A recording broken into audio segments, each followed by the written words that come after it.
Hadis ini diceritakan oleh Abu Hurairah radhiyallahu anhu, qala Rasulullah sallallahu alaihi wasallam, istanjihu minal baul fa inna ammata adabil qabri minhu. Ini sudah bercerita tentang azab ini, bercerita tentang siksaan di alam kubur ataupun di akhirat.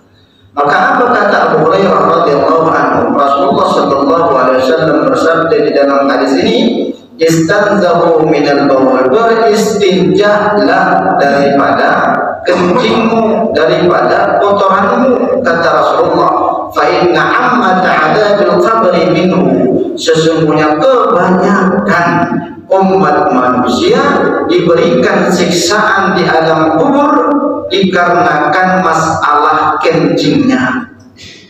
Perhatikan, jangan disepelekan masalah buang air kecil itu. Kalau kita lihat riwayat yang lain yang diceritakan oleh Hakim, aksar adabil qabri minal baul, kebanyakan orang yang mendapatkan azab di alam kubur itu karena tidak memperhatikan kencingnya. Pernah suatu ketika diceritakan dalam sebuah kisah ataupun hadis yang cukup panjang diceritakan oleh Ibnu Abbas radhiyallahu anhu, marra Nabi sallallahu alaihi wasallam di qabrain. Suatu ketika Nabi berlalu ataupun melewati dua kuburan. Di qabrain ini kan bukan di qabrin. Qabrin itu berarti satu kuburan. Di qabrain Nabi melalui dua kuburan. Faqala innahuma la yu'adzibani wa ma yu'adzibani min kabir, kata Rasulullah. Ini salah satu mukjizat yang dimiliki oleh Rasulullah sallallahu alaihi wasallam. Sesungguhnya dua kuburan ini sedang diazab oleh Allah. Dikarenakan azab itu perkara yang besar. La yu'adzibani min kabir, dalam artian anggapan orang lain perkara masalah kencing itu sepele, tapi dampak buruknya itu sangat besar. Dampak buruknya sangat besar. Ini selalu kita sampaikan yang khusus profesinya traveling, khusus profesinya membawa travel, dia supir bus supir lori dan lain sebagainya. Terkadang main tembak-tembak saja, berhenti tengah jalan, tembak sana, tembak dalam artian dia kencing saja sembarangan di situ. Udah itu lanjut lagi perjalanan, tidak dicebok, tidak dibersihkan, ya sembarangan seperti itu. Ketika nanti sholat langsung dia wudhu tanpa istinja. Ini yang dimaksudkan oleh Rasulullah SAW. Walaupun dia perkara masalah kencing, dampak buruknya terhadap ibadah-ibadah yang lain menyebabkan ketidaksahan daripada ibadah itu. Ya bagaimana mungkin saat sholatnya dia hanya berwudhu, istinja tidak, padahal dia sudah buang najis ya di tengah jalan dan lain sebagainya. Yakin najis itu sudah bersih dengan sendirinya. Terkadang kan kita sudah tutup, bisa jadi karena tidak diistinjakan menggunakan air, ya bisa jadi netes di celana kita. Ini yang kita pakai untuk sholat, Pak. Sah tak kira-kira sholat kita? Tidak sah, karena kita bernajis. Ya, karena bernajis itu salah satu syarat sahnya sholat, yaitu bersih daripada hadas dan bersih daripada najis. Ya, ini yang harus kita perhatikan betul. Ini yang dimaksudkan oleh Rasulullah SAW.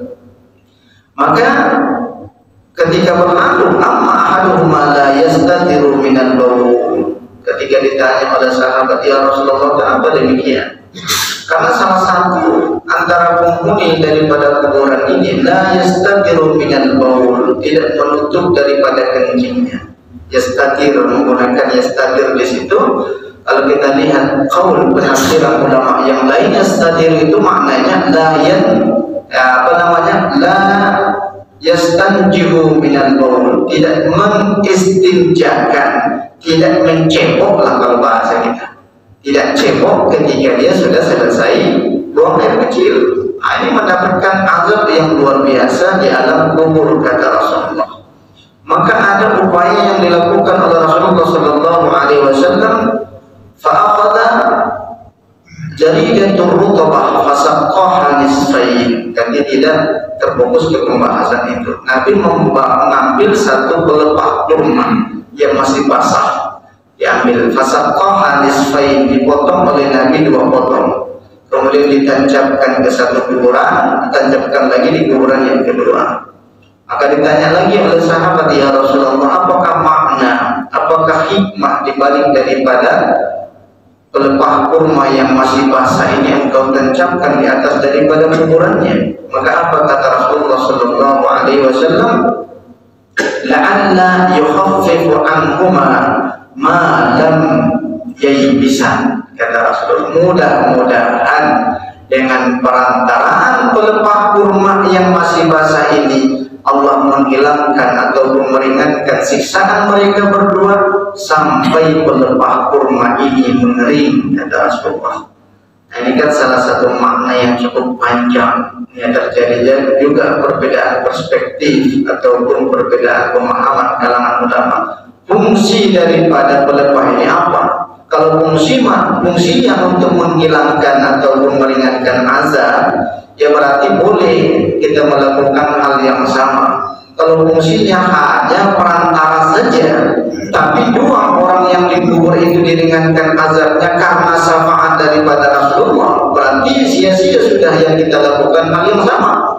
Tapi kalau ulama yang berpandangan bahwasanya ada benda, setiap benda itu kata Rasulullah juga bertasbih kepada Allah, tapi kita tidak mengetahui cara bertasbihnya seperti apa. Jangan diteliti itu, pohon itu bertasbihnya seperti apa, didengarkan, nggak akan terdengar suaranya. Kalau kita dengarkan itu suara gesekan-gesekan ranting-rantingnya itu. Yang jelas kata Nabi, tidak ada ciptaan Allah Subhanahu wa Ta'ala yang tidak bertasbih kepadanya. Begitu juga dengan hewan dan lain sebagainya. Berarti pelepah itu bertasbih kepada Allah untuk meringankan daripada azab kubur. Ini pandangan keluar. Kalau yang pertama, ya karena perantaraan Nabi yang meletakkan itu, sehingga azab dua orang yang dikubur itu diringankan oleh Allah. Ulama yang kedua berpaham memang itu dikarenakan Nabi yang menancapkan, tapi kita mengikuti apa yang dilakukan oleh Rasulullah, sesuatu yang disunahkan, namanya ittiba'i ma fa'ala Rasulullah, mengikuti apa yang dilakukan oleh Nabi. Dan disitulah dasarnya kalau kita lihat ulama-ulama sekarang, khususnya di Indonesia, menganjurkan menanam sesuatu di atas daripada kuburan itu, karena ini mendapatkan dampak. Kalaupun tidak ada dampaknya terhadap si mayit, minimal kita mengikuti apa yang dilakukan oleh Rasulullah SAW. Ini terjadi khilafiyah, dua pemahaman terhadap pemahaman daripada hadis yang tadi. Nabi wasaqqaha nisfain, memotong dua potongan terhadap pelepah kurma yang masih basah tadi. Kita tutup majelis kita dengan lafaz alhamdulillah, alhamdulillahirabbil alamin, dan doa kafaratul majelis, subhanallahumma wa bihamdika asyhadu an la ilaha illa anta astaghfiruka wa atubu ilaik. Akhir kalam, assalamualaikum warahmatullahi wabarakatuh.